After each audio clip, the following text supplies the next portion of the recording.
Iya, Amanda, bicara soal peredaran narkoba gitu ya, setiap penangkapan entah itu bandar, pengedar ataupun pengguna narkoba, polisi itu kan pasti akan mengamankan barang buktinya, Betul. ya kan? Banyak pula nih barang bukti yang kemudian dibawa ke laboratorium khusus BNN. Betul sekali Taufik. Jadi bahkan selama 4 tahun terakhir ini ya, laboratorium khusus berskala internasional ini telah menemukan lebih dari 300 zat baru yang terkandung dalam narkoba.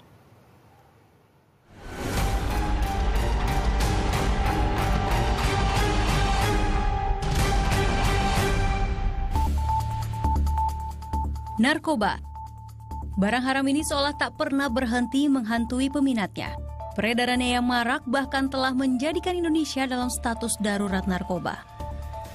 Berdasarkan data Kepolisian RI tahun 2014, setiap tahunnya jumlah pengguna narkoba dan tersangka pengedar narkoba meningkat.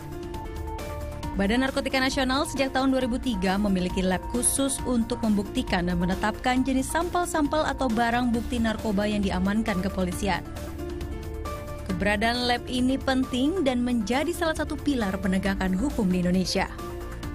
Laboratorium ini juga menjadi wadah edukasi bagi masyarakat. Setiap pengujian obat-obat terlarang dilakukan secara terbuka. Kayak apa sih transparansi BNN dalam menangani perkara?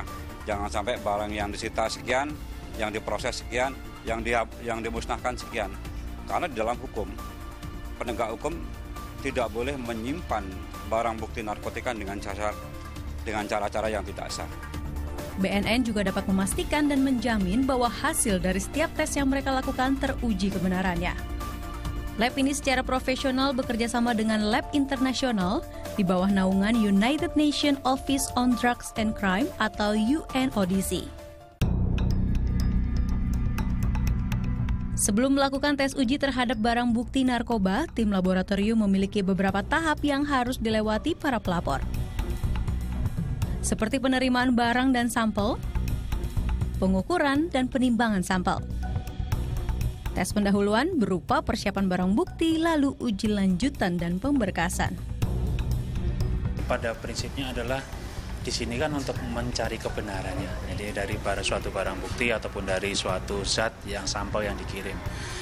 Jadi kita harus bebas dari kepentingan, konflik kepentingan. Jadi makanya di sini ada tahapan-tahapan tentang kodifikasi, tentang verifikasi dan bahkan istilahnya pengkodean-pengkodean khusus yang dibuat oleh teman-teman di sini. Kesulitan pun sering mereka temui saat melakukan tes lab. Sedikitnya BNN bisa menemukan 350 zat baru dalam kurun waktu 4 tahun. Badan non-pemerintah ini tak hanya melayani pro justitia atau yang biasa disebut kasus untuk peradilan saja. Karena BNN juga melayani masyarakat umum yang ingin kesehatannya diperiksa mencegah adanya zat terlarang yang terdapat di dalam tubuh. BNN juga menjaga validasi sebuah dokumen yang tidak dapat dipalsukan.